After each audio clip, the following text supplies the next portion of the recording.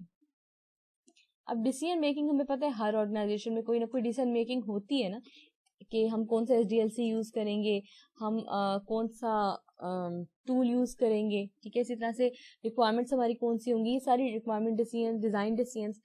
تو decision making تو ہر organization میں ہوتی ہے, لیکن یہاں پر فرق کیا ہے کہ اس کیس میں جو ڈیسیژنز ہیں وہ بیسکلی کون لے رہا ہوتا ہے؟ These decisions are based upon proper measurements and proofs.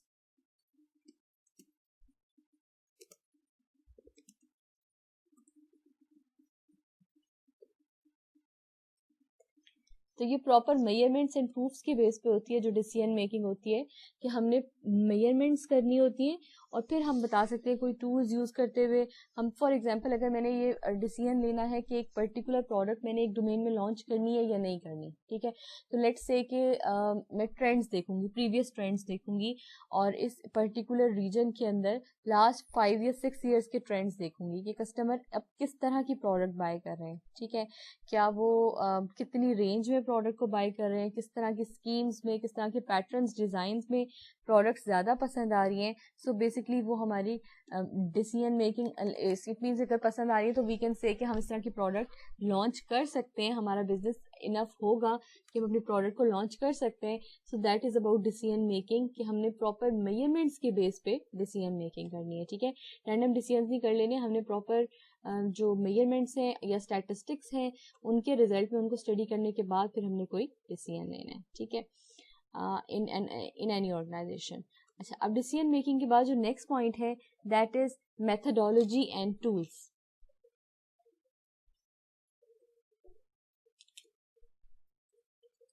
Methodology and tools. So methodology and tools کا مطلب یہ ہے کہ اس کیس میں ہم یہ بات کرتے ہیں کہ آپ نے میتھڈالوجی اینڈ ٹولز یوز کر کے, different methodologies and tools use کر کے آپ نے انسیڈنٹس آف نان کنفرمنس کو آئیڈینٹیفائی کرنا ہے. ٹھیک ہے, I repeat, methodology and tools use کر کے ہم نے کاسٹ آف نان کنفرمنس کے انسیڈنٹس بیسکلی آئیڈینٹیفائی کرنا ہے. So using methodologies and tools, incidents of naan conformance are identified. اچھا, اب یہاں پر دو چیزیں ہیں, ایک ہوتا ہے کنفرمنس ٹو ریکوائرمنٹس اور ایک ہوتا ہے نان کنفرمنس. ٹھیک ہے, اگر ہم بات کرتے ہیں کنفرمنس ٹو ریکوائرمنٹس تو اس کا کیا مطلب ہوتا ہے کہ کنفرمنس ٹو ریکوائرمنٹ کا مطلب ہے کہ میں ریکوائرمنٹ کو میٹ کرنے کی بات کر رہی ہوں. ٹھیک ہے, کنفرمنس یعنی میٹ کرنا, تو کنفرمنس, نان کنفرمنس کا مطلب ہے میٹ نہ کرنا. سو اس کیس میں ہم کہہ سکتے ہیں کہ methodologies, different methodologies and tools use کرتے ہوئے ہم اس چیز کو چیک کرتے ہیں کہ کہیں پہ کوئی ایشو تو نہیں آ رہا, مینس کہ نان کنفرمنس کا ایونٹ تو نہیں ہے. نان کنفرمنس کا ایونٹ یہ بھی ہو سکتا ہے کہ ہم یہ بات کر رہے ہوں کہ اگر کوئی سافٹ ویئر تھا, ٹھیک ہے, اور وہ ہمارا سسٹم تھا وہ رن نہیں ہو رہا تھا آفٹر ڈپلائمنٹ. ٹھیک ہے, تو اس طرح کے کوئی ایشوز ہیں جو ہم آفٹر ڈپلائمنٹ ان کو آئیڈینٹیفائی کرتے ہیں اور اس کی وجہ سے ہمارا جو سسٹم ہے وہ کہہ سکتے ہیں کہ وہ اکارڈنگ ٹو کسٹمر ریکوائرمنٹس نہیں ہے. So these are basically incidents of non conformance. ٹھیک ہے, تو آج ہم ایک ٹاپک اور بھی چیز ڈسکس کریں گے which is basically cost of conformance and cost of non conformance. اس incidents of non conformance are identified. So basically اس وجہ سے ہم یہاں پر دو کاسٹ کی ٹائپس دیکھیں گے, ایک ہوگی کنفرمنس کاسٹ اور ایک ہوگی نان کنفرمنس کی کاسٹ. اب کنفرمنس کی کاسٹ کا تو مطلب یہ ہے کہ وہ کاسٹ ہوگی جو کہ ہم اسپینڈ کریں گے, you can say cost spend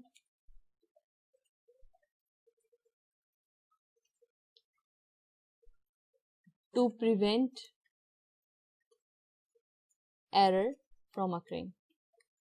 اگر ہم پہلے سے کچھ کاسٹ یہاں پر اسپینڈ کر دیں تاکہ اگر وہ کاسٹ اسپینڈ ہوگی تو اس کے بعد میں ایرر نہیں آئے گا, so that is actually the cost of conformance. ٹھیک ہے, فار ایگزامپل ہم یہ کہہ سکتے ہیں اس میں پریونشن کاسٹ آ سکتی ہے, پریونٹ ایرر فرام اکرنگ کے لیے ہم کاسٹ لگا رہے ہیں نا, تو وی کین سے کہ ہم اس میں پریونشن کاسٹ ایڈ کر سکتے ہیں, کہ پریونشن کاسٹ میں پھر ٹریننگ کاسٹ ہے جو ہم ایڈ کر سکتے ہیں.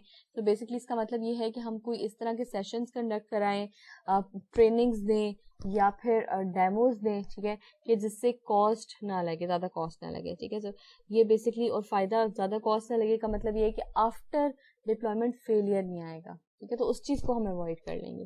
کاسٹ آف کنفرمنس اگر زیادہ ہوگی تو سسٹم اچھا ہو سکتا ہے کیونکہ ہم نے ایرر کو آنے ہی نہیں دیا, ہم نے انف اچھے ٹولز بھی انسٹال کر لیے, ہم نے اپ ڈیٹڈ انوائرمنٹ بھی دے دیے. اسی طرح سے ہم نے اوور آل جو ڈفرینٹ پیسز تھے ان کے اندر سافٹ ویئرز اویلیبل تھے وہ بھی ہم نے کر لیے. اس کا مطلب یہ ہے کہ ہماری کاسٹ آف کنفرمنس بڑھ جائے گی, لیکن اس کا فائدہ کیا ہوگا, نان کنفرمنس نہیں بنے گی. ٹھیک ہے, وچ از مور پرابلمٹک. سو اسی طرح میتھڈالوجی اینڈ ٹولز یوز کرتے ہوئے ہم اسی طرح سے نان کنفرمنس کی کاسٹ کی اگر بات کریں تو we can say failure cost. ٹھیک ہے, وہ کاسٹ آف نان کنفرمنس میں آتا ہے کہ فیلئر ہو گیا پروڈکٹ کا, جس کی وجہ سے کیا ہوا, کسٹمر نیکسٹ ٹائم وہی پروڈکٹ بائی نہیں کرے گا. سو یہ نان کنفرمنس کی کاسٹ میں آئے گا. پھر وارنٹی بھی اگین ہماری نان کنفرمنس کے انسیڈنٹس میں آتی ہے. ٹھیک ہے, کہ اگر آپ کی پروڈکٹ میٹ نہیں کر پائی کرائٹیریا کو اور فیلئر ہو گیا with in the duration of warranty, تو آپ کو وہ پروڈکٹ ریپیئر کر کے یا پھر ریٹرن کرنی پڑے گی. Next is methodology and tools کے بعد جو نیکسٹ ہے that is continuous improvement.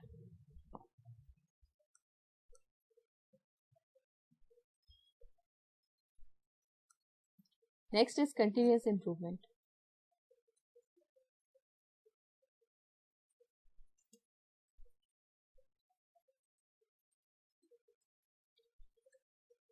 Continuous improvement کا مطلب یہ ہے کہ ہم ایسے میتھڈس اور ٹیکنالوجیز یوز کریں گے کہ تھرو آؤٹ ہم اپنے سسٹم کو چینج کرتے رہیں گے, یعنی بہتر سے بہتر بناتے رہیں گے. ٹھیک ہے, کوئی نیا ماڈیول بنا لیا, اس سے امپروومنٹ ہو گئی, پھر اسی طرح سے کوئی نئی فنکشنلٹی ایڈ کر دی, اس سے کوئی امپروومنٹ ہوگی. تو یہ بیسکلی آپ پہ ڈپینڈ کرتا ہے. لیکن کنٹینیوس امپروومنٹ کا مطلب یہ ہے کہ ہم نے تھرو آؤٹ اپنے سسٹم کے اندر چینجز لانے ہیں کہ وتھ ٹائم ہمارا جو سسٹم ہے وہ اپ گریڈ ہونا چاہیے, چینج ہونا چاہیے. ٹھیک ہے, اب کنٹینیوس امپروومنٹ کے بعد ہے کمپنی کلچر. سو یہ پوائنٹس آپ کو پتہ بھی ہونے چاہیے, یاد بھی ہونے چاہیے. Company culture,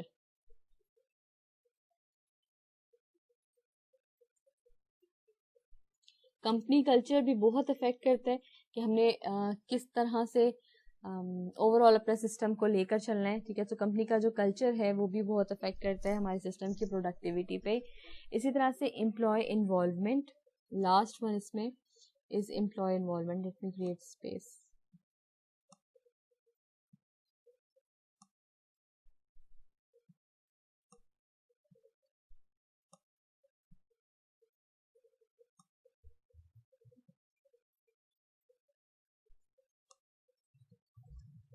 company culture and company culture کے بعد جو لاسٹ ون ہے بیسکلی اس کا نام ہے امپلائی انوالومنٹ.